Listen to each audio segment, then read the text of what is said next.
Hi, everybody. I'm Don Stewart, and welcome to our second edition of Breaking News of this Sunday, the 16th day of November, 2025. And we have more problems for Israel in the headlines. First, Israel pushes to strip Palestinian statehood clause from the U.S. draft at the UN. This is from YNET, and of course, the voting is tomorrow, so they're working behind the scenes to try to get a couple of things in the draft resolution now, the new resolution that will be voted on by the Security Council to get the Palestinian statehood clause out of there. We'll talk about that in a minute.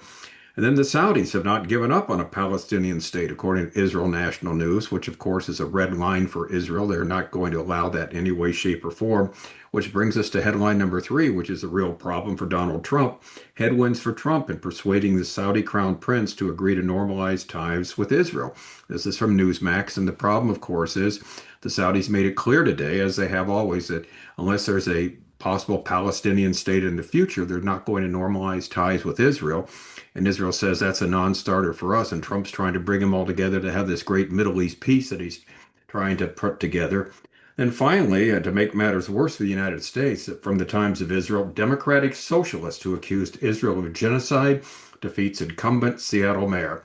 So now we have another communist mayor in a big city of the United States. Seattle is the fifth largest city on the East Coast, on the West Coast. And this woman is actually a communist. They have this little vignette on Instagram where she's holding up a sign with some of her followers say, something like, we're communists, communist rule, or you follow communism, something along that line. And so you got that. And she's talked about Israel's genocide. She's anti-Semitic communist, like Mamdani in New York. So this is the start of a trend here, which is not good for the U.S. So again, problems for Israel. Again, Israel's in the headlines trying to achieve some kind of peace with their neighbors. However, each of these stories shows they have run into brick wall after brick wall. And all of this, United States has certainly not been helpful. Add to this, the new trend of electing communistic, anti-Semitic mayors for big U.S. cities certainly won't help. Now, all of this is consistent with the description of the last days according to Scripture, as we document in our book, 25 Signs We're Near the End, which is a free download from our website, Educating Our World, under the heading of Bible prophecy. So let's look at these stories and see how they fit last day's Bible prophecy. First and foremost, headline number one, Israel pushes to strip Palestinian statehood clause from the U.S. draft at the United Nations. This is a YNET story. Ahead of the Security Council vote, Netanyahu convenes an emergency talks to oppose U.S. resolution language linking Gaza stabilization to a, quote, credible pathway, close quote, for Palestinian statehood. Officials seek further changes to limit concessions and retain security control. Prime Minister Netanyahu convened a security cabinet on Sunday amidst an escalating dispute over a U.S. drafted UN Security Council resolution that includes language about a credible pathway to Palestinian self-determination and statehood. Wording Israel is pressing to have removed before the vote expected tomorrow on Monday. Netanyahu and his coalition leaders briefly left the cabinet meeting to hold the discussion after several ministers sharply criticized the American draft, saying it placed new emphasis on potential Palestinian statehood. Ron Dermer, who resigned as a minister last week, also attended. Israeli officials say Jerusalem is working behind the scenes to secure further changes to the U.S. proposal. Washington has already rallied enough support to block a competing Russian draft that Israeli officials described as bad, noting it included language stated that the situation in the Palestinian territories constitutes a threat to regional peace and reaffirmed the need for a two-state solution and territorial continuity between Gaza and the West Bank under the Palestinian Authority. That would be the Russian plan, which of course has been voted down. The U.S. draft draws on President Trump's 20-point plan and his declaration for lasting peace and prosperity, which was signed last month at a summit in Sharm el-Sheikh, Egypt. It calls for Washington to launch a dialogue between Israel and the Palestinians to agree on a political horizon for prosperous coexistence. The proposal envisions a transitional quote unquote peace council administering Gaza until the Palestinian Authority completes a reform program and can assume control safely and effectively. It states that once reforms are implemented and Gaza's development advances, conditions may finally be in place for a credible path to Palestinian self-determination and statehood. As we've talked about, it's absolutely impossible for them to achieve what they're trying to achieve because the people are raised from day one. The last 50 years, they've been raised, every child in the Middle East from day one that's not from Israel, to hate Israel, to think they're descended from monkeys, that they drink the blood of their enemies, and we go on and on and on. And so this is why something like this is just impossible to do. Anyway, the draft also lays out conditions for an Israeli withdrawal from areas of Gaza still under the IDF control. They would depart once an international stabilization force, an ISF, achieves control and stability, according to standards and timelines tied to disarmament that would be agreed upon by the International Stabilization Force, its Arab guarantors, and the United States. Israeli forces would maintain a perimeter security presence until Gaza is deemed sufficiently protected from renewed terror threats, which of course would be never. Okay, none of this, here's our comments, is even close to happening. In the meantime, Israel has withdrawn from 80% control of Gaza, as well as watching Hamas stall and getting the bodies of the deceased murder victims back to Israel.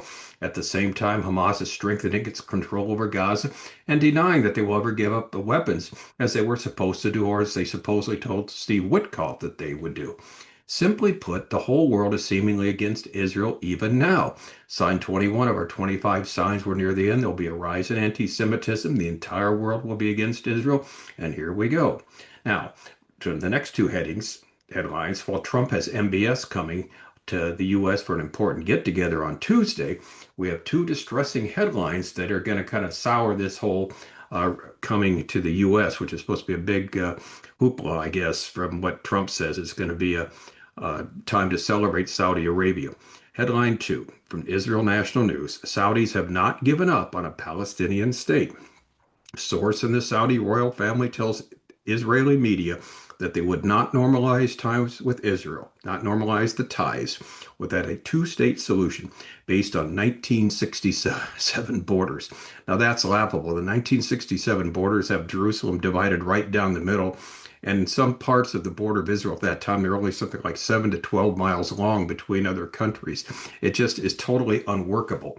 A source in the Saudi royal family addressed the U.S. President Donald Trump's remarks on Saturday about the purchase of F-35 fighter jets and the upcoming meeting between the president and Saudi Crown Prince Mohammed bin Salman. There won't be normalizations with Israel without meeting the basic condition that we set: two-state solution based on the 1967 borders, the source told Israel's Channel 12 News. Trump won't pressure us to do anything else, and even if so, normalization would not occur without this basic condition. And of course, the Palestinian state is a non-starter for Israel. It's like signing their death warrant. Therefore, if the Saudis hold on to this demand, then they will never see normalization, no matter how Trump may want it. Now, we deal with the Palestinian issue, as we mentioned, in our Appendix 6 of our book, 25 Signs. We're near the end, if you're interested in finding out what Scripture has to say about them. All right, which brings us to our next story, headline number 3 from Newsmax: Headwinds for Trump in persuading the Saudi Crown Prince to agree to normalize ties with Israel.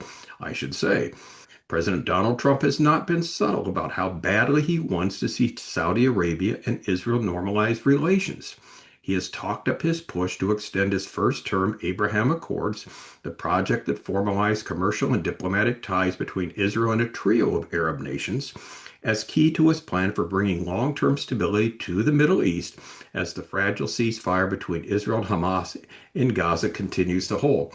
Well, it does continue to hold in one sense. They're not killing each other as they have been, but again, this is not what the plan is. It's not just a ceasefire. It's supposed to be a total peace agreement, which Hamas gives up its weapons, and of course, they're not even thinking about doing that. The normalization push is expected to be high on the agenda when Trump hosts Saudi Crown Prince Mohammed bin Salman on Tuesday for talks during a pomp-filled Washington White House visit. This should be some big whoop-de-doo, like we said. I hope that Saudi Arabia will be going into the Abraham Accords very shortly, Trump told reporters aboard Air Force One on Friday as he made his way to Florida for the weekend. In fact, he said more than hope. He said it seems like they'll be coming on very soon. Well, not if they hold on to the Palestinian state idea, they will. Yet, as the article says, Trump's optimism that a U.S. broker deal could come soon is tempered by more sober internal assessments. Saudis are unlikely to sign on the accords anytime soon, but there is cautious optimism that agreement can be sealed by the end of Trump's second term, according to three administration officials who spoke on the condition of anonymity to discuss internal deliberations. Now, how that can be, I have no idea what they're talking about. The first Trump administration and its successor, the Biden administration, tried to persuade Saudi Arabia to join the Abraham Accords, but these hopes were dashed first by opposition from the Crown Prince's father, King Salman, during Trump's first term, and then by Prince Mohammed himself after the Hamas terror attacks October 7th against Israel that sparked the Gaza war. Although the Crown Prince, widely referred to as MBS, has indicated he may be more flexible than his father on the matter, a guaranteed path to a Palestinian state remains a condition and something Israel vehemently opposes. Trump could try to convince Prince Mohammed that the American leader's 20-point Gaza peace plan represents such a path. That, however, risks the ire of the Israelis and their cooperation in the effort, especially if the Republican president were to promise a detailed timeline of benchmarks to be met. One of the officials said the best outcome for this week's talk from the U.S. standpoint might be for Saudis to acknowledge Trump's plan as the starting point for eventual Palestinian statehood and publicly agree to consider joining the accords. Trump in recent weeks has predicted that once Saudi Arabia signs on to the accords, everybody, quote unquote, in the Arab world goes in. He also asserted that the Saudis will join, given that the Gaza ceasefire is holding. All right, here is the worry, and this is a genuine worry, is that Trump will try to force Israel into accepting some type of language in the agreement that looks forward down the line to a Palestinian state. And Sign 11 again may come into play here, and that's, which we said in the previous problem, and the next one also too, and that is in the last days, when Israel is invaded, the United States are nowhere to be found. Something's going to happen in the United States. They're absent from this major conflagration that happens in the Middle East. So what's going to happen to them? Well, we don't know, but we're not going to be a major power, a major player in the last days. That's what we do know. And finally, what also may come into play is our next story. Democratic socialist who accused Israel of genocide defeats incumbent Seattle mayor. This is from the Times of Israel. Her name is Katie Wilson, whose insurgent campaign drew comparison to Zoran Mamdani's, beats early favorite Bruce Harrell as progressive galvanized by Trump's return to the White House. First-term Seattle Mayor Bruce Harrell conceded his re-election fight to progressive communist activist Katie Wilson on Thursday, handing another victory to the left-wing woke Democrats around the country frustrated with unaffordability, homelessness, public safety, and the actions of U.S. President Donald Trump's administration. Sounds like a leftist talking voice, doesn't it? Harrell, a centrist Democrat who previously served 3 terms on the city council, led in early results, but Washington conducts all mail elections, it's M-A-I-L, mail, with ballots postmarked by Election Day. Later arriving votes, which historically trend more liberal, broke heavily in Wilson's favor, adding to a progressive shift to the left naturally.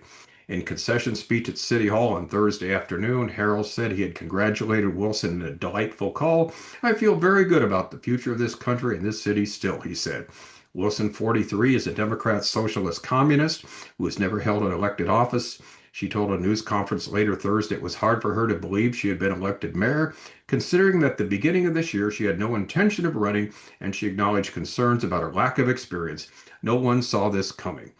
All right, first New York, then Seattle. This will not be the last time anti-Semitic communist mayors are elected to big cities in the U.S. Again, sign number 11, something's going to happen in the United States to make it not a major force, not a superpower in the last days. So to sum up, once again, we're seeing Israel hit by all sides, but we know that tougher times are on the horizon, and we'll be here every day to let you know what's going on.